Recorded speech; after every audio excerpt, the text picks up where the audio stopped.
once again to Byju's classes. This is Shishir Mittal from Rajasthan Kota. हम अपनी बात आगे बढ़ा रहे हैं और क्या बातें कर रहे हैं हम? जी हाँ, अगर आपको याद हो पिछली बार बात हुई थी valence shell electron pair repulsion theory की। जी हाँ, और इस बार हमारी बातचीत आगे बढ़ रही है और कथा आगे बढ़ते हुए अगले पड़ाव पर आ रही है। हम बात कर रहे हैं हाइब्रिडाइजेशन की। ये क्या है?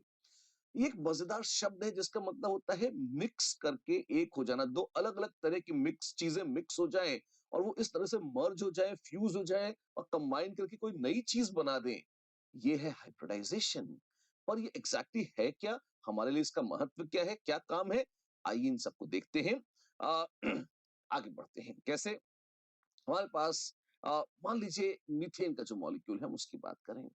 मीथेन के मॉलिक्यूल में कार्बन था, हाइड्रोजन थी, हाँ जी। और कार्बन के कितने इलेक्ट्रॉन्स थे? कार्बन के 1s2 2s2 2p2 6 इलेक्ट्रॉन्स हैं। अगर इलेक्ट्रॉनिक कॉन्फ़िगरेशन लिखें 1s2 2s2 2p2 तो आप ये देखेंगे कि उसके पास दो ही अनपेड इलेक्ट्रॉन है, मतलब कार्बन की वैलेंसी दो होनी चाहिए। ये बात पहले हो चुकी है, हमने कहा कि नहीं दो तो नहीं, कार्बन की वैलेंसी तो चार होती है। इसका मतलब आप एक इलेक्ट्रॉन को एक्साइटेड स्टेट में ले आइए और जैसे ही आप उसको एक्साइटेड स्टेट में लाते हैं आप कह सकते हैं कि आप देखिए ये आ गया आपके पास, ठीक है। चार अनपेड इलेक्ट्रॉन्स आ गए और इसका मतलब है कार्बन की वैलेंसी हो गई चार। पर इसमें खतरा है क्या? आपके पास एक इलेक्ट्रॉन एस का है और तीन इलेक्ट्रॉन पी के हैं। अगर एक इलेक्ट्रॉन एस का और तीन इलेक्ट्रॉन पी के हैं तो आप देखिए इसका मतलब क्या होगा? इसका मतलब ये होगा कि एस वाला सी जो कार्बन जो एस ऑर्बिटल के थ्रू है वो एक अलग किस्म का सी एच बॉन्ड बनाएगा और जो पी के थ्रू है वो कायदे में अलग सी एच बॉन्ड बनाना चाहिए। यही नहीं, पी ऑर्बिटल्स आपस में 90 डिग्री बॉन्ड एंगल पर होती हैं तो उनका बॉन्ड एंगल अलग होना चाहिए था और इसका कुछ अलग होना चाहिए था।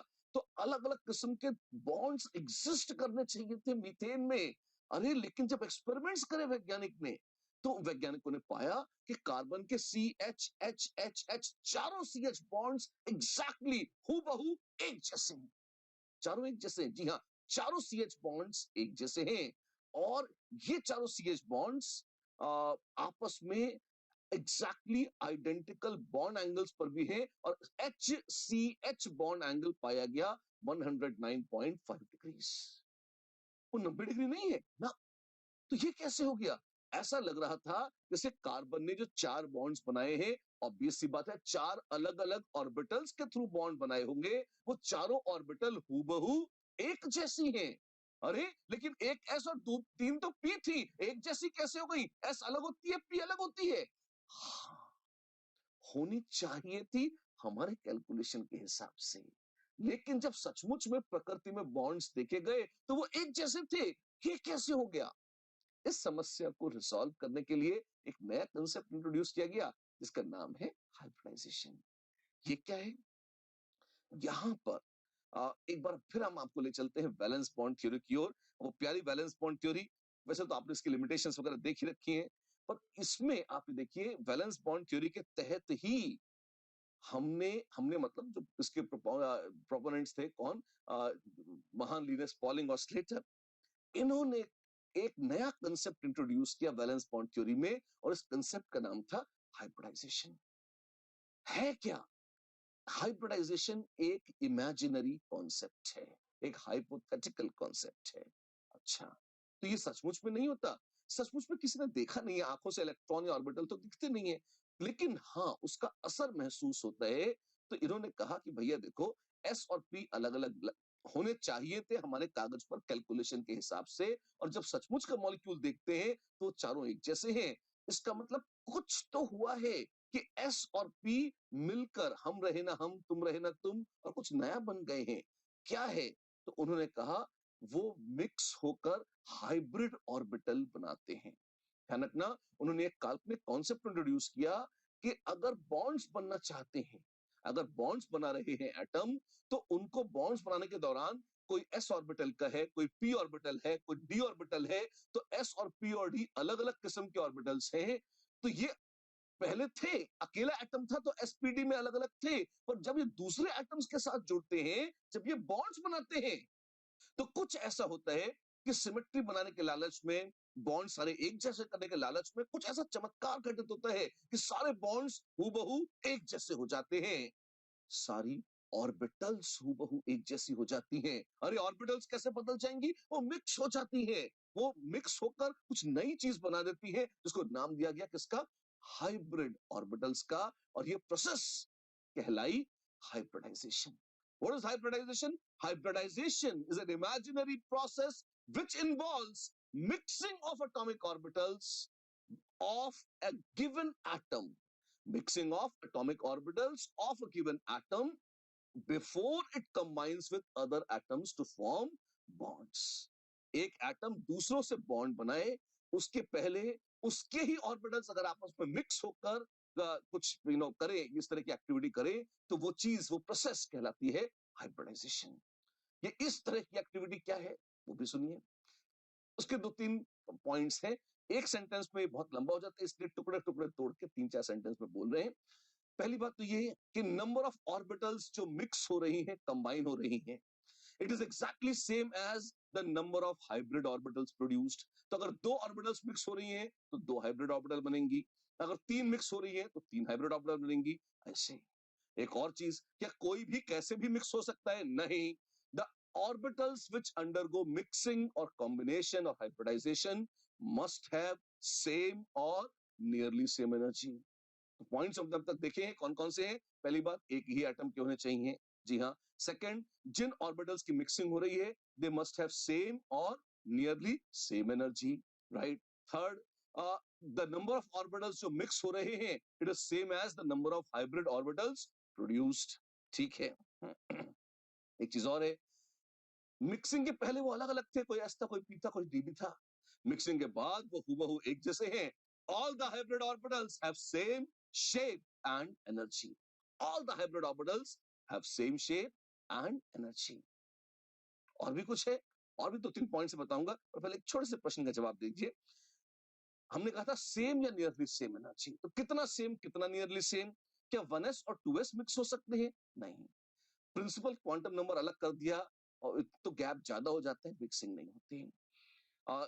क्या 2s और 2p? हाँ, पास पास ही लगते हैं, मिक्स हो सकते हैं। 3s 3p 3d, 3s और 3p तो कभी भी मिक्स हो सकते हैं, कोई दिक्कत नहीं है। 3d 3s 3p से काफी ज्यादा होता है 3d, तो 3d कुछ शर्तों के साथ मिक्स हो सकता है, हमेशा मिक्स नहीं होता, लेकिन हाँ कुछ शर्तों के साथ संभव है कि 3d भी मिक्स हो जाए। 3s 3p और 3d मिक्स हो सकते हैं। 3s के साथ का 4d या 5s मिक्स हो सकते हैं? नहीं। प्रिंसिपल क्वांटम नंबर में इतना चेंज कर देंगे आप तो वो आपस में मिक्स कभी नहीं होंगे, तो इसलिए यहां तो हो सकता है और यहां नहीं हो सकता, ठीक है।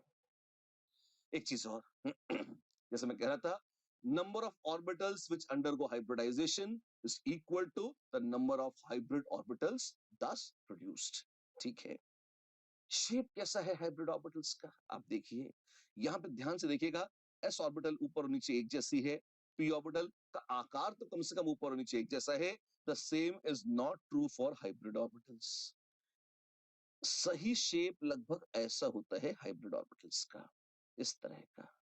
अच्छा, और जिसको कई बार बनाने में इजी पड़े इसलिए ऐसे बना देते हैं, ये स्टाइलाइज्ड ऑर्बिटल है, एक इजी बनाने के लालच में बना देते हैं, पर ये सही शेप इस तरह का है।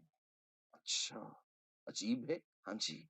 अच्छा, एक चीज और, इसमें दो लोब्स हैं, दोनों बराबर के नहीं है, एक विशाल लोब है जिससे बॉन्ड बनता है, और जो छोटू चिल्लर है वो किसी काम का नहीं है, बस टाइम पास के लिए पड़ा हुआ है। And hybrid orbitals can form only sigma bonds. क्यों? पाई बॉन्ड के लिए ऊपर और नीचे दोनों ओवरलैप होना मांगता है ना। अब इसमें ऊपर तो ये बड़ा सा एक लोब है, नीचे तो लोब बहुत जरा सा है, तो नीचे वाली ओवरलैप हो नहीं पाती और ये पाई बॉन्ड बना नहीं पाता। It can form only sigma bonds. तो लिखिए, most important point, hybrid orbitals can form only sigma bonds, they can not form stable pi bonds. वो स्टेबल, अच्छे स्टेबल ढंग के पाई बॉन्ड्स नहीं बना सकते, ठीक है। छोटा सा पॉइंट और, एक्चुअल शेप जैसे मैं कह रहा था, ये है असली शेप, ये स्टाइलाइज शेप है। अक्सर लोग ऐसे बना, क्योंकि जल्दी जल्दी हाथ से ड्रॉ करना हो तो ऐसे बन जाता है, पर अदरवाइज आपको कल्पना हमेशा ये करनी चाहिए कि असली शेप तो ये मशरूम टाइप है किसका? हाइब्रिड ऑर्बिटल का। ठीक है। हाइब्रिड ऑर्बिटल्स के नाम भी रखे जाते हैं। हाँ, कैसे? भाई अलग अलग एस पी डी के मिलने से बना है। तो एस तो एक ही होती है, एक ही प्रिंसिपल क्वांटम नंबर अलाउड है, तो उसमें एस तो एक ही होगी। पी एक हो सकती है, दो हो सकती है, तीन हो सकती है। मान लो एन संख्या है जहां एन 1 2 3 कुछ भी हो सकता है, और डी ऑर्बिटल 1 2 3 4 5 कुछ भी हो सकती थी, और एम संख्या है उन डी ऑर्बिटल्स की जो पार्टिसिपेट कर रही हैं। ठीक है। तो S P N P to the power N D to the power M ऐसे करके लिखते हैं, और पावर करके नहीं बोलते, but S P N D M उच्चारण करते समय ऐसे बोल देते हैं। ये क्या है? ये हाइब्रिड ऑर्बिटल्स हैं। ठीक है। जैसे क्लियर नहीं है, मैं आपको उदाहरण देता हूं। अगर एक एस और एक पी मिल रहे हैं तो ऑर्बिटल्स कहलाएंगी एसपी। कितनी बनेंगी? दो। एक एस और एक पी। sp2 अगर मिक्स हो रहे हैं, एक एस और दो पी मिक्स हो रहे हैं, तो तीन ऑर्बिटल्स मिक्स हो रही हैं, तो तीन ही हाइब्रिड ऑर्बिटल्स बनेंगी। कौन सी? sp2। चार sp3, एस और तीन पी, एक एस तीन पी और एक डी ऑर्बिटल मिक्स हो रही है, तो पांच sp3 डी हाइब्रिड ऑर्बिटल्स बनेंगी। छह sp3d2 और सात sp3d3 हाइब्रिड ऑर्बिटल्स भी इसी तरह से बन सकती हैं। ठीक है। Please remember, half filled, fully filled, or empty, all three types of orbitals can undergo hybridization. किस ऑर्बिटल का हाइब्रिडाइजेशन होता है? पहली बात तो ध्यान रखिएगा, हाइब्रिडाइजेशन ऑर्बिटल का होता है, इलेक्ट्रॉन का नहीं होता। क्या क्या क्या? ऑर्बिटल का हाइब्रिडाइजेशन होता है, इलेक्ट्रॉन का नहीं होता है। एक बात ध्यान रखने लायक है। और दूसरी बात, हाइब्रिड ऑर्बिटल्स कौन बना सकता है? Half filled orbital, fully filled orbital, या एम्प्टी। तीनों तरह की। एक ऑर्बिटल में तो कोई इलेक्ट्रॉन नहीं होगा, एक होगा, दो होगा। हाफ फिल्ड, फुल्ली फिल्ड और empty, all three types of orbitals can participate in hybridization. ठीक है। एक दो छोटे छोटे पॉइंट्स। कैसे? पहली बात, हमने अभी अभी जैसे मीथेन देखा था, उसमें कार्बन का इलेक्ट्रॉन जंप कराया था। ठीक है। क्या हमेशा एक्साइटेड स्टेट में लाना जरूरी होता है? नहीं। Promotion of electron excitation of original atom is not a necessary requirement for hybridization. जरूरत है तो उसको करेंगे, नहीं है तो उसके बगैर भी हाइब्रिडाइजेशन हो सकता है। किन ऑर्बिटल्स को हाइब्रिडाइज करते हैं? बैलेंस शेल की ऑर्बिटल्स को। अच्छा। फिर इसके अलावा ऑर्बिटल्स का ही हाइब्रिडाइजेशन होता है, इलेक्ट्रॉनों का नहीं। और हाइब्रिड ऑर्बिटल्स सिर्फ सिग्मा बॉन्ड्स बनाती हैं, वो कभी भी कोई स्टेबल पाई बॉन्ड नहीं बनाती। ठीक है। कोई एग्जांपल दीजिए। बहुत सारे एग्जांपल है, देखिए। आइए नाइट्रोजन के दर्शन करते हैं। Electronic configuration 1s2 2s2 2p3। ठीक है। 1s2 2s2 2p3 orbitals in the valence shell combine to form 4 hybrid orbitals. ठीक है। आप चार हाइब्रिड, ये पता कैसे चला आपको? एक्चुअली जब आप हाइब्रिडाइजेशन निकाल रहे होते हैं ना, तो मैं आपको एक बहुत सुंदर मेथड बताता हूं। इनफैक्ट दो बताऊंगा। पहले सबसे सबसे सरल मेथड देख लीजिए। यहां खाली जगह, यहां बताता हूं। जिसका भी हाइब्रिडाइजेशन निकालना है, जिसका भी हाइब्रिडाइजेशन निकालना है, सबसे पहले उसका लुईस डॉट स्ट्रक्चर बना लीजिए। अच्छा। जैसे अमोनिया का हाइब्रिडाइजेशन निकालना है, या पहली बात तो किसी मॉलिक्यूल का नहीं, किसी एटम का होता है हाइब्रिडाइजेशन। तो हाइड्रोजन का निकालें, सेंट्रल एटम का। तो ये सच है कि हाइब्रिडाइजेशन ऑर्बिटल्स का होता है, इलेक्ट्रॉनों का नहीं। उसी तरह से किसी मॉलिक्यूल के हाइब्रिडाइजेशन की बात करना बेईमानी है, बेवकूफी भी है। आपको उसके सेंट्रल एटम की बात करनी चाहिए कि भाई, जब लोग बोल देते हैं अमोनिया का हाइब्रिडाइजेशन, तो उनका अर्थ होता है अमोनिया के सेंट्रल एटम अर्थात नाइट्रोजन एटम का हाइब्रिडाइजेशन। तो और एक्यूरेटली कहें तो नाइट्रोजन एटम की वैलेंस शेल की ऑर्बिटल्स का हाइब्रिडाइजेशन होता है, पूरे पूरे एटम का भी नहीं होता। अच्छी बात है।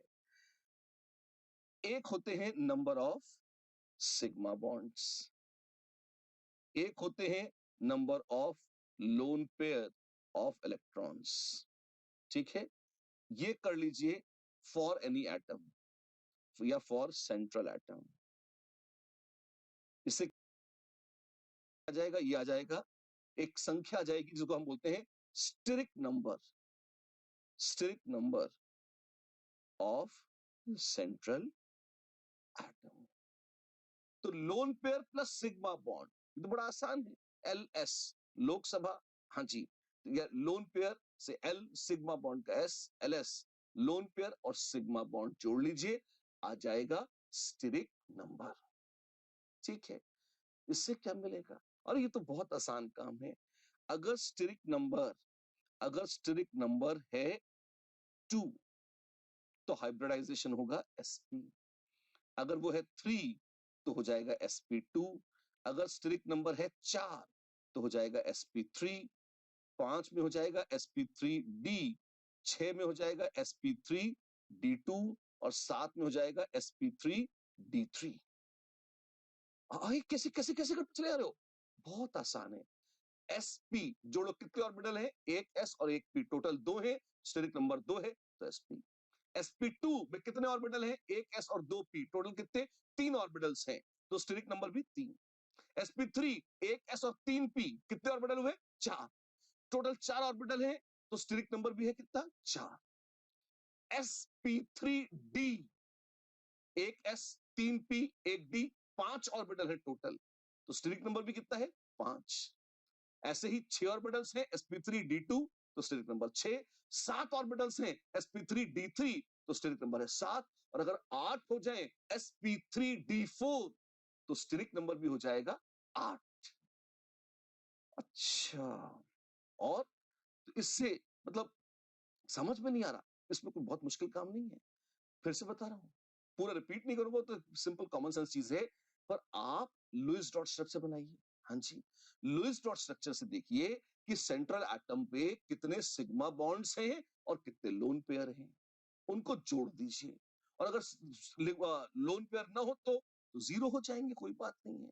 तो sigma bonds plus lone pair जोड़ दीजिए, उससे आएगा स्टेरिक नंबर। जैसे अमोनिया के केस में स्टेरिक नंबर कितना आ गया? 1 + 3 यानी 4 आ गया। तो अगर स्टेरिक नंबर अमोनिया के लिए है 4, तो इस चार्ट से देखिए स्टेरिक नंबर 4 का मतलब हाइब्रिडाइजेशन कितना हो गया? sp3।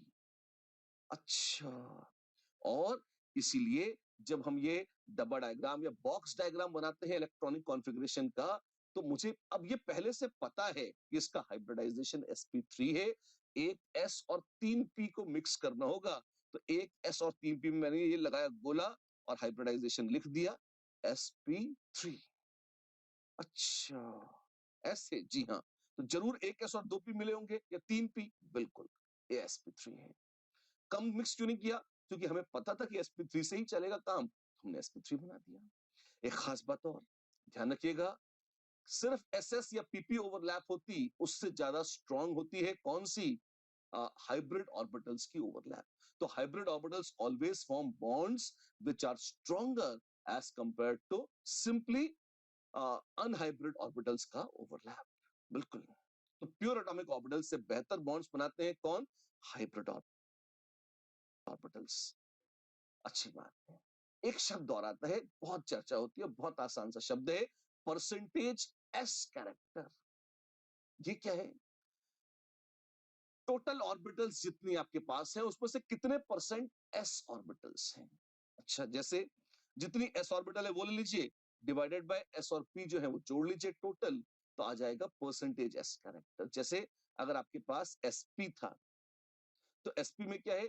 एक एस और एक पी, तो आप कहेंगे 50% एस है और 50% पी, तो 50% एस और 50% पी, तो एस कैरेक्टर हो गया 50%। sp2 में एक एस और दो पी, टोटल 3 में से एक एस है, तो 33.33% एस कैरेक्टर और 66.67% पी कैरेक्टर। sp3 4 में से एक यानी 25% है एस कैरेक्टर और 75% है पी कैरेक्टर। ऐसे कैरेक्टर्स की बात होती है बेचारी ऑर्बिटल्स की। ठीक है, करो, हमें क्या करना है। एक चीज और, एस कैरेक्टर किस में जाता है? sp में, sp2 में, sp3 में? ऑब्वियस सी बात है, अभी अभी ऊपर निकाल के दिखा दिया। सबसे ज्यादा एस कैरेक्टर है sp में, उससे कम sp2 में और उससे कम sp3 में। और ध्यान रखना, S stands for strength, तो greater the percentage of S character, greater the percentage of S character, stronger and shorter is the bond. जैसे जैसे एस कैरेक्टर बढ़ता जाएगा, बॉन्ड हल्का सा, बहुत हल्का सा छोटा और मजबूत दोनों होता जाएगा, बॉन्ड लेंथ हल्की सी कम हो जाएगी और स्ट्रेंथ थोड़ी बढ़ जाएगी. Why? Because s orbitals are smaller and they have, you know, greater strength when it comes to formation of bonds. ठीक है. Sorry. Percentage of s character जैसे जैसे बढ़ रहा है, ऑर्बिटल थोड़ी गोल मटोल होती जा रही है. एस गोल मटोल होती है, पी एक डम्बेल शेप या एक दिशा विशेष में होती है. तो अगर आपके पास मान लीजिए खुदा ना खास्ता जैसे ये है, ये एसपी है, हाँ जी, अगर इसी के स्थान पर ये sp2 हो जाए तो ये कैसी होगी, आप देखेंगे थोड़ी पतली और लंबी हो जाएगी, ऐसे ये हो जाएगी आपकी sp2 ऐसे. और sp3 कैसी होगी, वो और पतली और लंबी और चोंचदार होती जाएगी. या थोड़ा सा इसको ऐसे बना देता हूं मैं. ये क्या कर रहे हो, ये तो मान लो ये है sp, तो ये हो जाएगी sp3 और पुरानी येलो वाली हो जाएगी बेचारी sp2. तो जैसे एस कैरेक्टर बढ़ेगा वो और गोल मटोल और चपटी होती जाएगी, ठीक है. पी कैरेक्टर बढ़ेगा तो लंबी और थोड़ी पॉइंटेड होती जाएगी. फाइन. यहां मतलब है एक चीज और है, एस की एनर्जी ज्यादा है या पी की, एस की कम है और पी की ज्यादा है. तो एस और पी, इसके बीचों बीच कौन है, एसपी, फिर sp2 और फिर sp3. एस से ज्यादा एनर्जी sp की, sp से ज्यादा sp2, उससे ज्यादा sp3 और सबसे ज्यादा एनर्जी होगी शुद्ध अनहाइब्रिडाइज्ड p ऑर्बिटल की. तो ये ऑर्डर ऑफ इंक्रीजिंग एनर्जी है, राइट. ठीक है. एक और चीज, s is attracted more strongly by the nucleus. तो s ऑर्बिटल में अगर इलेक्ट्रॉन है तो उसे न्यूक्लियस खींच के अपने पास ज्यादा रखता है. अच्छा, तो उस इलेक्ट्रॉन को घसीटने की शक्ति ज्यादा होती है बजाय अगर उसमें p ऑर्बिटल में या p कैरेक्टर बढ़े. तो आप पाएंगे जैसे जैसे परसेंटेज s कैरेक्टर बढ़ जाएगा, इलेक्ट्रोनेगेटिविटी बढ़ जाएगी. अरे पर इलेक्ट्रोनेगेटिविटी तो एटम की होती थी, ऑर्बिटल्स की बात करने लग गए आप. अगर इट इज समथिंग लाइक, जैसे मान लीजिए कार्बन है और कार्बन, एक एक उदाहरण देता हूं, मान लीजिए जैसे एसिटिलीन है, इथाइन जिसको बोलते हैं, इसमें sp हाइब्रिड कार्बन है. तो इसमें कार्बन जिन ऑर्बिटल्स का प्रयोग कर रहा है वो sp हाइब्रिड है. तो CH बॉन्ड जो बना है वो किससे, sp हाइब्रिड ऑर्बिटल्स कार्बन के हैं और s ऑर्बिटल्स हाइड्रोजन के हैं, वो ओवरलैप करके बॉन्ड बना रहे हैं. ठीक है. तो इनमें ये जो sp हाइब्रिड ऑर्बिटल है, इस वाले sp हाइब्रिड कार्बन की इलेक्ट्रोनेगेटिविटी ज्यादा होगी किसके मुकाबले, अगर इसी की बजाय मेरे पास होता CH2 double bond CH2, ethene, इसमें sp2 हाइब्रिडाइज्ड कार्बन था, या CH3 इसमें sp3 हाइब्रिडाइज्ड कार्बन है. आप पाएंगे जैसे जैसे sp से sp2 से sp3 कार्बन आता जाएगा, कार्बन की इलेक्ट्रोनेगेटिविटी कम हो जाएगी. परसेंटेज कैरेक्टर बढ़ा है तो इलेक्ट्रोनेगेटिविटी बढ़ जाते हैं. ये तीन बहुत ही अच्छे पॉइंट्स हैं, यूजफुल रहेगा अगर आपको स्मरण रहे. ठीक है. एक और चीज, अलग अलग ओवरलैप्स वगैरह देखी जा रही है कि अगर sp, सब में p ऑर्बिटल है, कोई बड़ी चीज नहीं है, दो बॉन्ड्स दो ऑर्बिटल के ओवरलैप से बनता है, राइट. अगर sp से ओवरलैप हो रही है तो अच्छा बॉन्ड बनेगा, sp2 से थोड़ा सा कम, sp3 से और कम, और सबसे घटिया बॉन्ड बनेगा अगर शुद्ध pp सिग्मा ओवरलैप हो रही है तो. ठीक है, फाइन. एक और चीज, हाइब्रिड ऑर्बिटल्स क्या सारी एक दिशा में रहती हैं ना. VSEPR थ्योरी याद करो भाई, वो रिपेल करके एक दूसरे से दूर ओरिएंट हो जाती हैं. तो इनफैक्ट वो एक दूसरे से मैक्सिमम दूरी पर ओरिएंट होने की कोशिश करती हैं. अच्छा, जैसे जैसे लीनियर हो जाती हैं वगैरह वगैरह, ये देखा था. स्टेरिक नंबर का तो आइडिया हमने आपको दे ही दिया है, आप जानते ही हैं. अब इसमें एक बात पर ध्यान दीजिए आप कि जो m है वो नंबर है मोनोवैलेंट सराउंडिंग एटम्स का, मतलब उनकी वैलेंसी 1 होनी चाहिए। तो अगर 2 या 3 है तो छोड़ दीजिए, बात ही मत कीजिए उनकी। अच्छा, कोई एग्जांपल देके बताइए, मैं भी बताता हूं। मान लीजिए आपके पास है मीथेन। अच्छा, तो CH4 में क्या होगा? Number of valence electrons on central atom, carbon के वैलेंस इलेक्ट्रॉन्स कितने हैं? 4। Number of monovalent surrounding atoms, mono एक वैलेंसी वाले सराउंडिंग एटम्स कितने हैं? हाइड्रोजन है, कितने हैं? 4 हाइड्रोजन है, बाय 2। 4 आ गया, स्टेरिक नंबर 4 है, मतलब मीथेन का हाइब्रिडाइजेशन हो गया sp3। अरे वाह, ये तो बड़ा आसान है। ऑफ कोर्स ये तो आसान है। इसी बात पर एक और हो जाए। हाँ जी, उसको देखिए। मान लीजिए आपके पास CO2 है। CO2 में number of valence electrons on central atom कितने हो गए? भाई ये हो गए 4, कार्बन के 4 हैं। Number of monovalent surrounding atoms कितने हैं? अब ऑक्सीजन की वैलेंसी तो 2 होती है, तो मोनोवैलेंट कोई नहीं है, 0, और चार्ज कितना है? 0 अपॉन 2, यानी 2। अरे तो CO2 कैसी? वो sp हाइब्रिड हो गई है। ओ माय गॉड, और भी कुछ है? हाँ, और भी कुछ हो सकता है। कैसे? अगर मान लीजिए आपके पास, कुछ और ले लेता हूं, मान लीजिए आपके पास है carbonate anion. Number of valence electrons on central atom, कितने हैं सेंट्रल एटम पे वैलेंस इलेक्ट्रॉन्स? 4। ठीक है। और मोनोवैलेंट एटम्स उसको सराउंड करने वाले कितने हैं? ऑक्सीजन है तीनों, तो 0, क्योंकि तो बाइवेलेंट होती है ऑक्सीजन बेचारी। चार्ज कितना है? चार्ज है -2, चार्ज है -2। तो 4 + 2 6 अपॉन 2 3। ओ वाह, तो ये क्या हो गया? ये हो गया sp3, सॉरी क्षमा चाहता हूं, sp2 हाइब्रिडाइज्ड।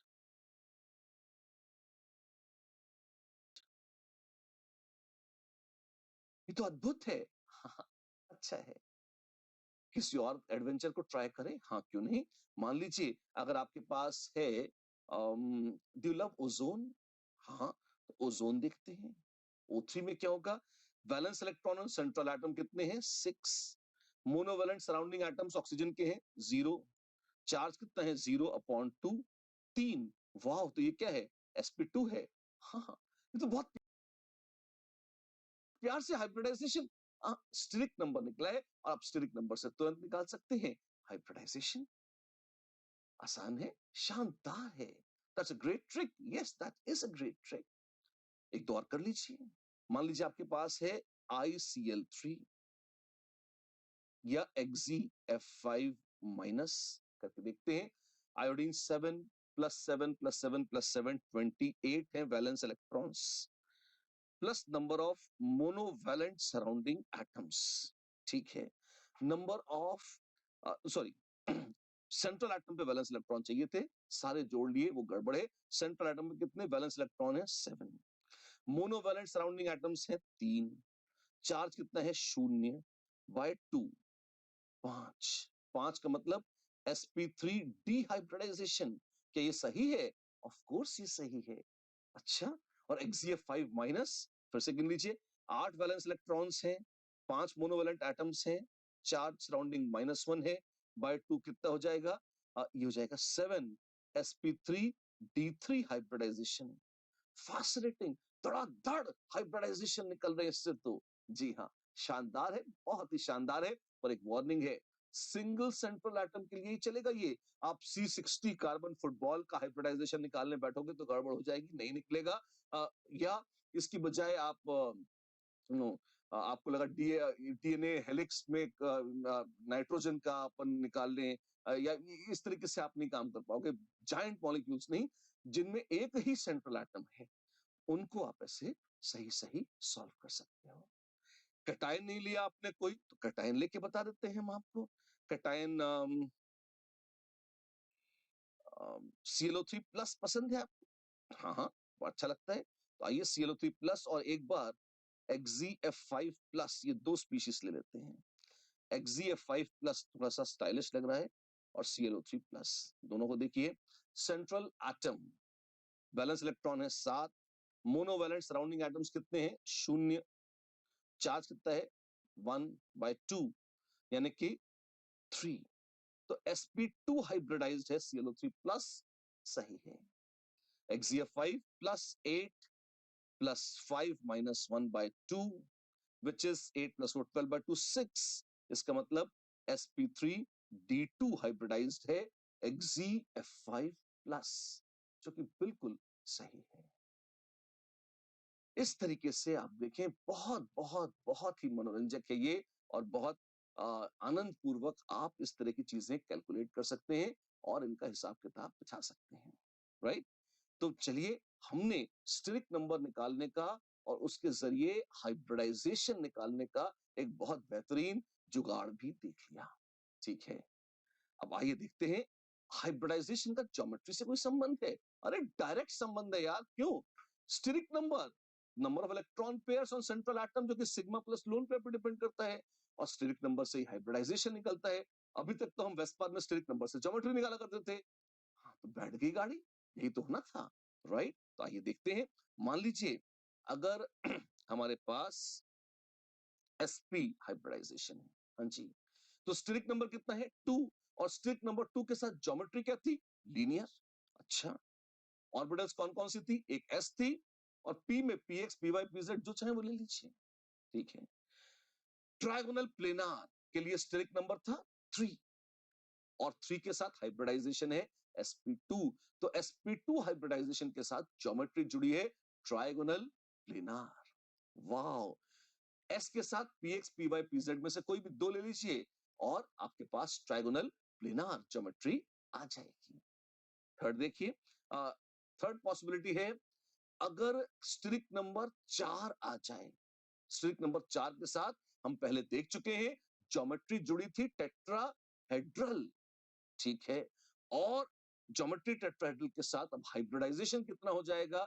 वो हो जाएगा sp3।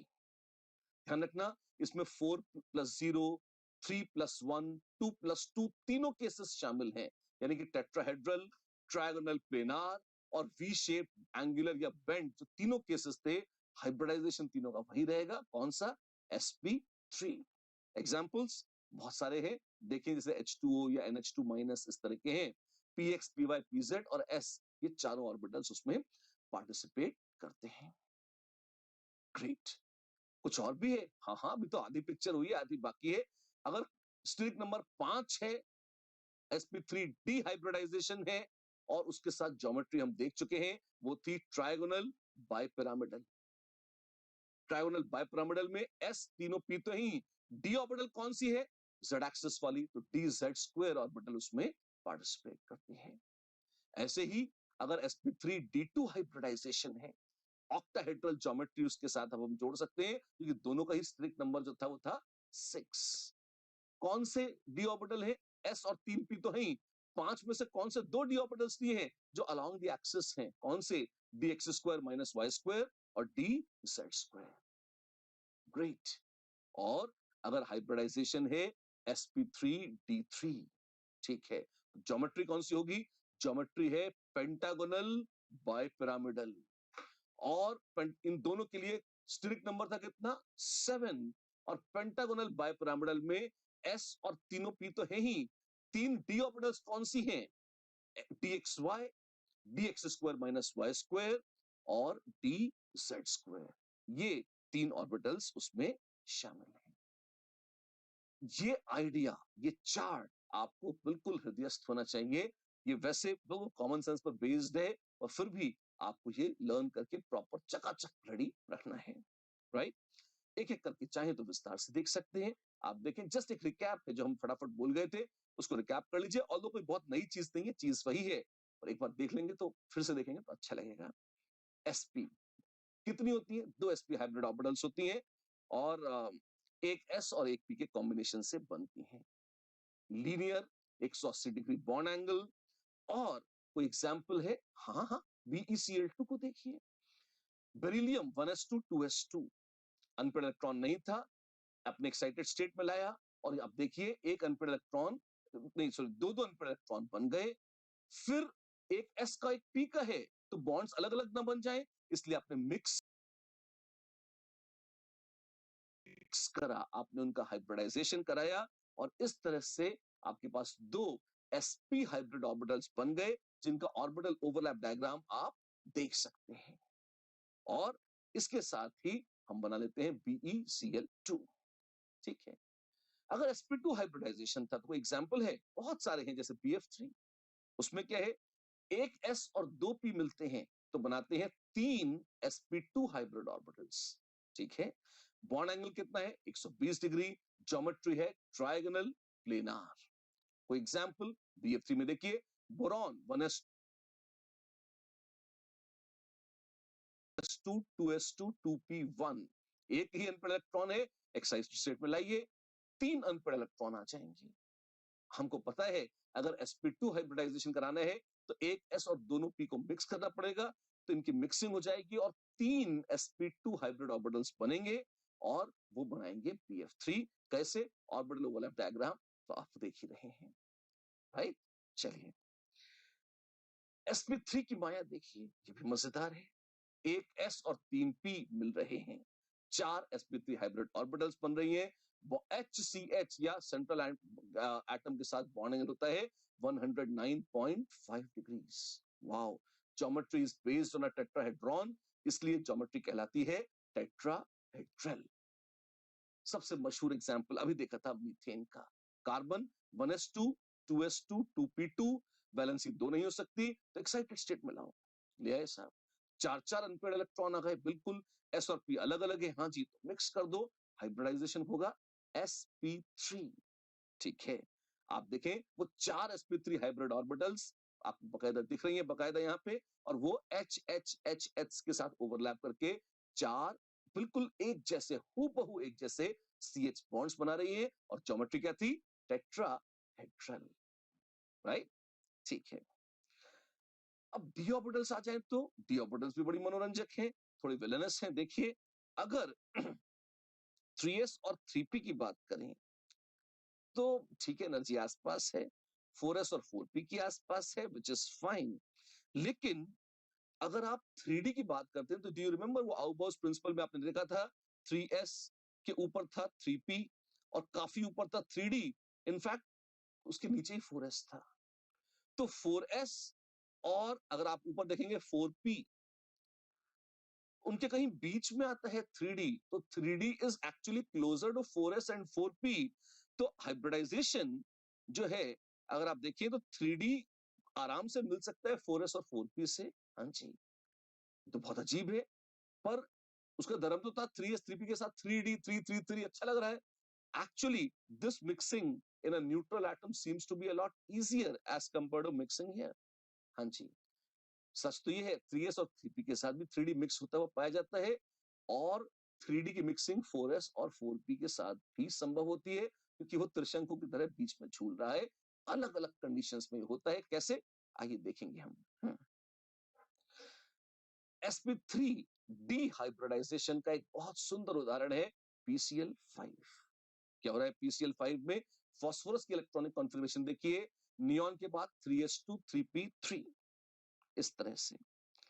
अब एक मजे की बात बोलूं, अगर PCl5 यहां बन रहा है, बहुत अच्छी बात है, अगर उसी की बजाय PCl3 बन रहा होता तब क्या बोलते? अगर PCl3 बन रहा होता, यहां है नहीं पर मैं अलग से बता रहा हूं, अगर PCl3 बन रहा होता तो इसमें स्टेरिक नंबर आप स्ट्रक्चर्स देख सकते हैं, कितना है? 3 + 1 4। तो हाइब्रिडाइजेशन होना चाहिए था sp3, एक s और 3p, बॉन्ड्स कितने बनने हैं? 3। तो क्या 3 अनपेड इलेक्ट्रॉन है? पहले से ही है।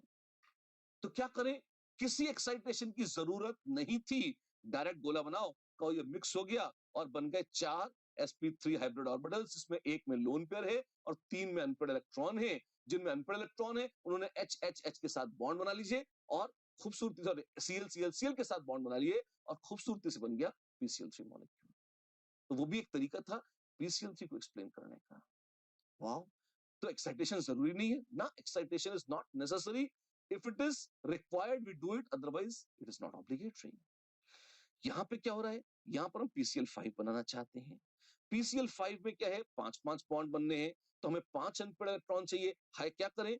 अब हमने कहा भैया एक्साइटेड स्टेट में ढकेल दो, एक्साइटेशन करा दो। ठीक है, अब एक S3p और एक D में आ गया है। हाँ जी, क्या करें? मिक्स कर दो, sp3 डिहाइब्रिडाइजेशन करा दें, करा डालो। वाह, इससे क्या होगा? अच्छा, एक बात और बता दूं आपको, sp3d is not a true hybridization। क्यों? Actually sp3d can be best imagined as sp2 plus pd। ये कंपोजिट हाइब्रिडाइजेशन है। जो इक्वेटोरियल है वो sp2 है और जो एक्शियल है एक तरह से आप कल्पना कर सकते हैं कि वो पीडी हाइब्रिडाइज्ड है। मैं आपको वार्न करूंगा, पीडी एक स्वतंत्र हाइब्रिडाइजेशन नहीं है, लेकिन हाँ, अगर आप चाहें तो sp2 प्लस पीडी ऐसे ज्यादा एक्यूरेटली सोच सकते हैं sp3d को।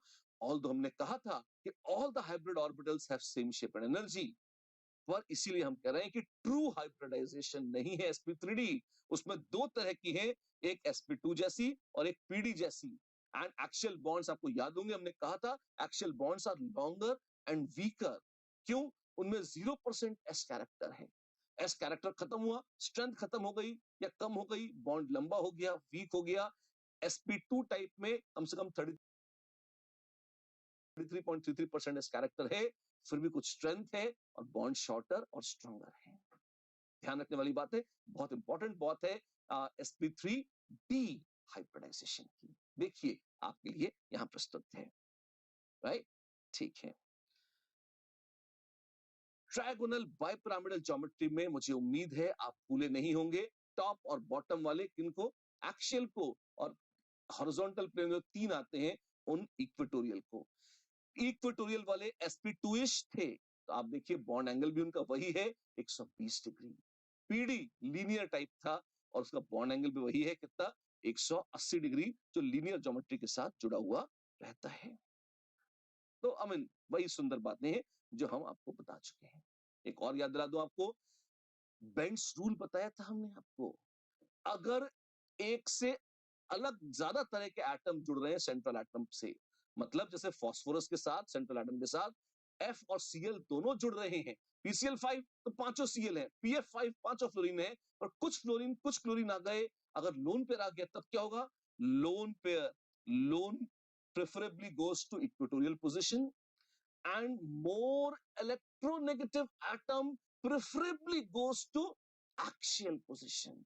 आपको याद होगा हमने कहा था कि जो ज्यादा इलेक्ट्रोनेगेटिव एटम बाहर से जुड़ रहा है वो प्रेफरेबली एक्सियल पोजीशन पे जाता है। This is Bent's rule. अच्छा, तो फ्लोरीन जुड़ रही है तो फ्लोरीन की PCl3F2 में क्या होगा? फ्लोरीन प्रेफरेबली जाएगी एक्सियल पर और लल्लू क्लोरीने चली जाएंगी इक्वेटोरियल पर। तो ये ज्यादा अच्छा, ये बेहतर स्ट्रक्चर है और ये उतना अच्छा स्ट्रक्चर नहीं है। First is the correct one, second and third are not equally correct, they are poor structures. Bent's rule फिर से आपको याद दिलाने के लिए इंपॉर्टेंट है, जे पसंद है। जैसे जैसे बाहर से आने वाले एटम की इलेक्ट्रोनेगेटिविटी बढ़ जाएगी, वो प्रेफरेबली जाएगा एक्सियल पोजीशन पर, राइट? ठीक है। यहां पर एक बहुत मजेदार पॉइंट और आता है। कौन सा? जब हम ज्योमेट्री की बात कर रहे हैं तो हमने कहा है PCl5 जैसे मॉलिक्यूल में दो तरह के बॉन्ड्स हैं। पीसीएल बॉन्ड सारे एक जैसे लगने चाहिए थे, होने चाहिए थे, पर है नहीं। Axial bonds are longer and weaker. हाँ जी, लेकिन मजे की बात है, एक दूसरा मॉलिक्यूल होता है PF5। PF5 की ऐसी अद्भुत लीला होती है, उसमें पांचों बॉन्ड्स एक जैसे होते हैं, मतलब all 5 PF bonds are exactly identical. अरे, आपने तो कहा था axial bonds are longer and weaker. हाँ, तो अब आप पलट गए, आपने कहा PF5 में एक जैसे हो जाते हैं। हाँ, तो क्या एक्सेप्शन है? आ, है भी और नहीं भी है। मतलब क्या है आपका? साफ बोलिए, धैर्य से सुनिए, भड़किए मत। बहुत खूबसूरत चीज बताता हूं आपको। PF5 एक ऐसा मॉलिक्यूल है जो कहलाता है फ्लक्शनल मॉलिक्यूल। फ्लक्शनल मॉलिक्यूल मतलब क्या है? वो ऐसा है जिसमें एक्सियल और इक्वेटोरियल पोजीशंस इंटरचेंज होती रहती हैं, रोटेट करती रहती हैं। अच्छा, जो एटम एक क्षण एक्सियल है वो पलटकर अगले क्षण इक्वेटोरियल बन जाता है, जो इक्वेटोरियल है वो अगले क्षण पलटकर एक्सियल बन जाता है। और रैपिड चेंजेस लगातार एक एक सेकंड में हजार लाख बार चेंज होते रहते हैं। तो स्पष्ट रूप से ये कहना संभव नहीं होता कि यही एटम एक्सियल है और यही एटम इक्वेटोरियल है। तो जो एवरेज बॉन्ड लेंथ आती है हर एटम की, मेरे शब्दों पे ध्यान दें, जो एवरेज बॉन्ड लेंथ आती है हर पीएफ बॉन्ड की, वो सेम है।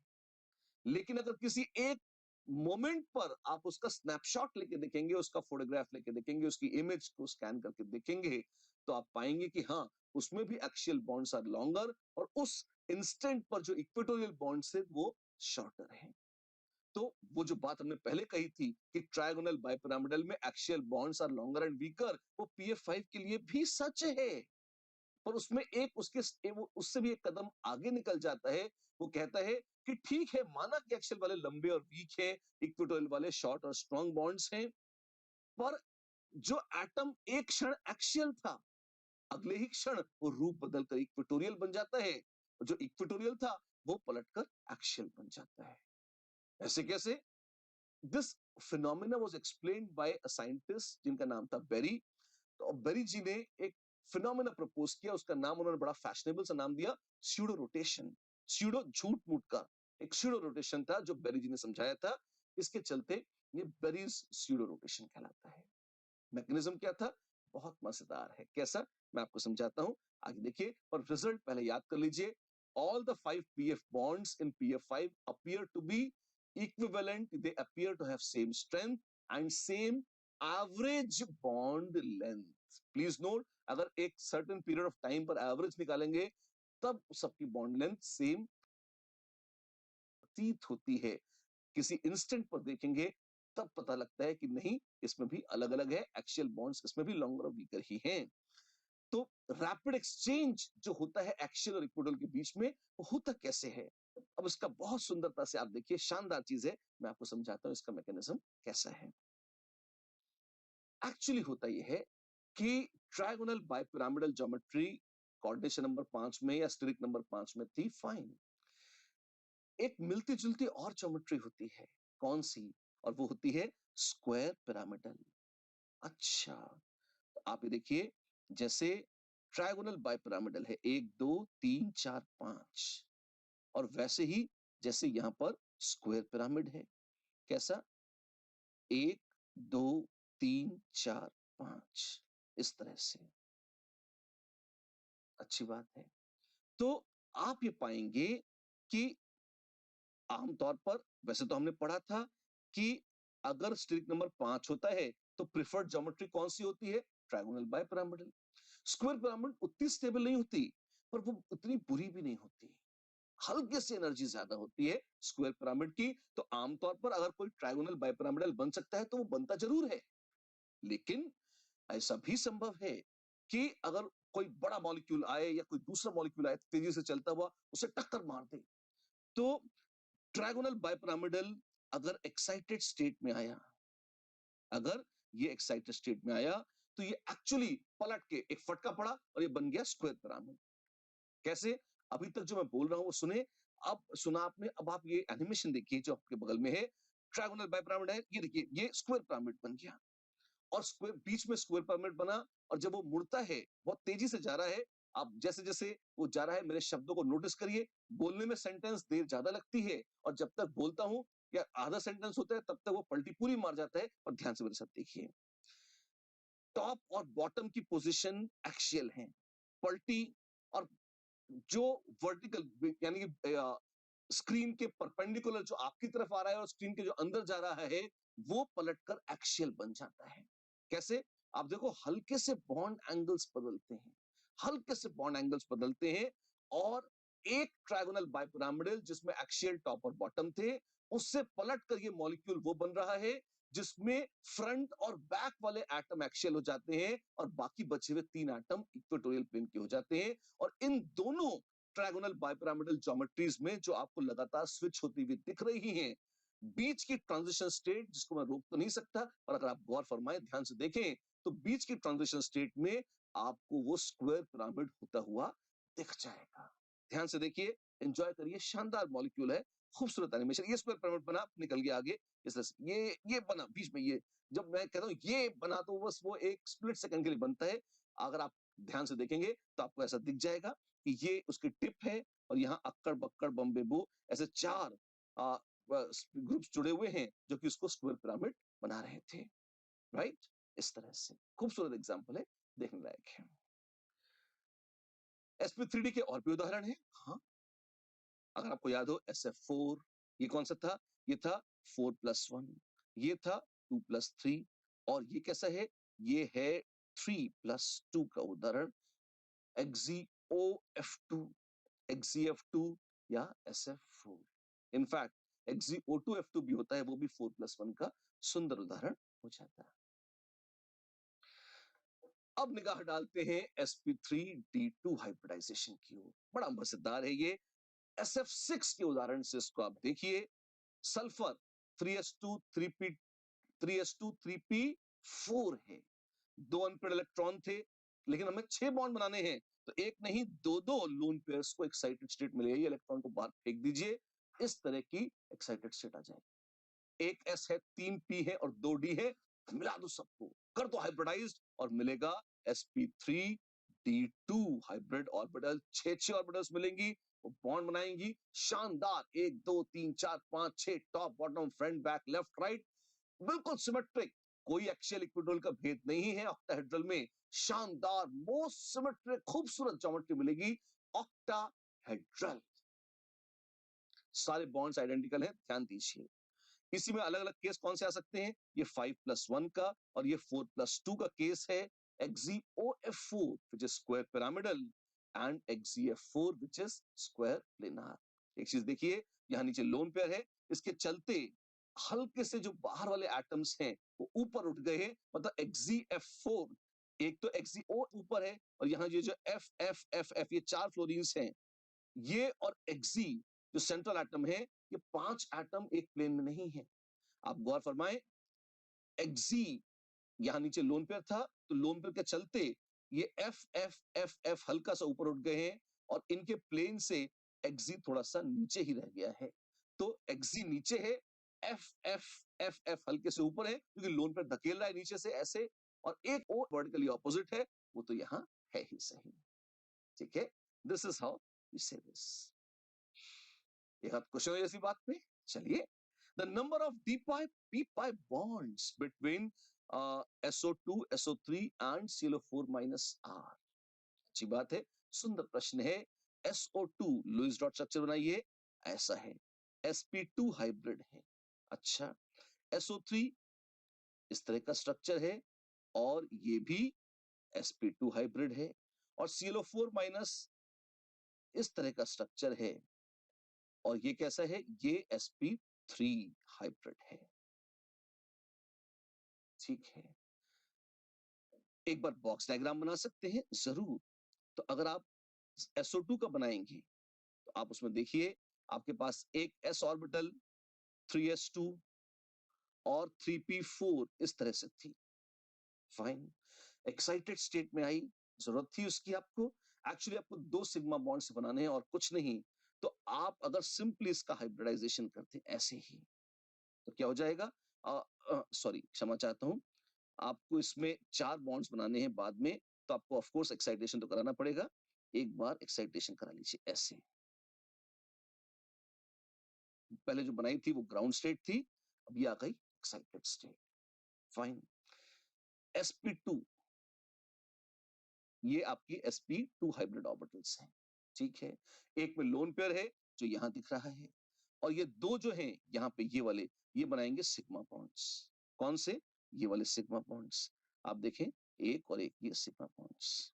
ठीक है, और ये जो दो हैं ये क्या करेंगे? ये बनाएंगे पाई बॉन्ड्स। अच्छा, ये पाई बॉन्ड्स बनाएंगे? जी हाँ। कौन से? ये इस तरह के,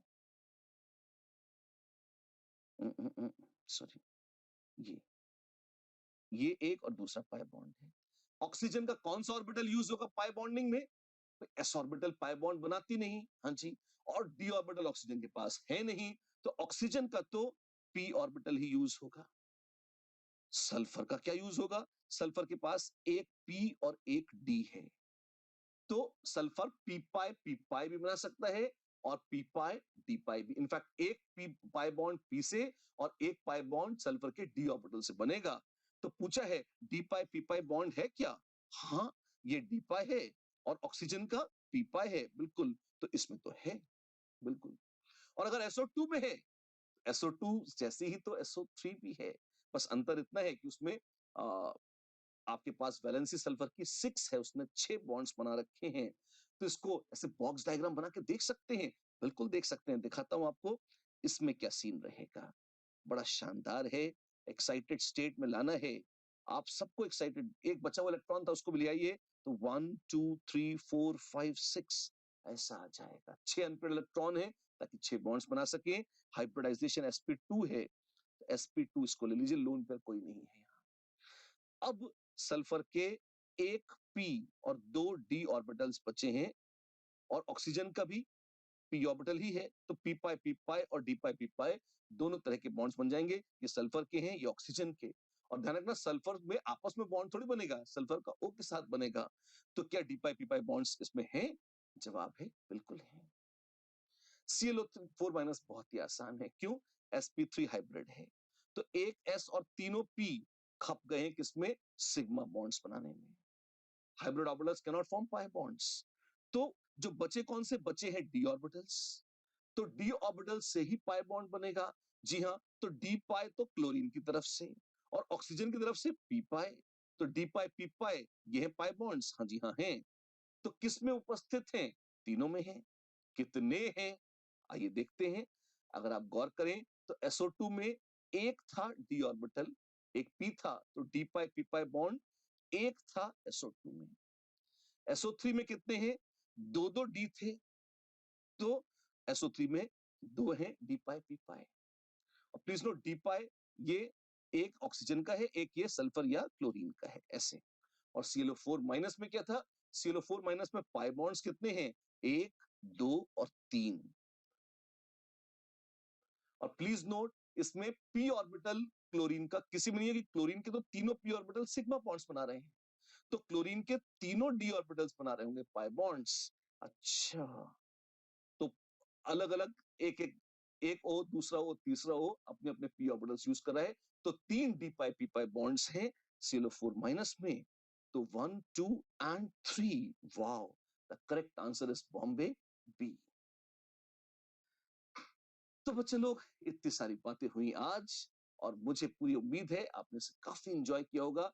क्यों? क्योंकि हम बिल्कुल अगले स्तर पर आ गए हैं when it comes to hybridization, VSEPR theory in bonding, which is the absolute heart of chemical bonding.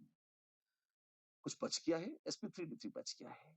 तो अरे अगली बार भी तो मुलाकात होगी, आगे भी बात होगी। तो चलिए मिलते हैं अगली बार, ताकि इसी कथा को देंगे आगे विस्तार। तब तक के लिए नमस्कार।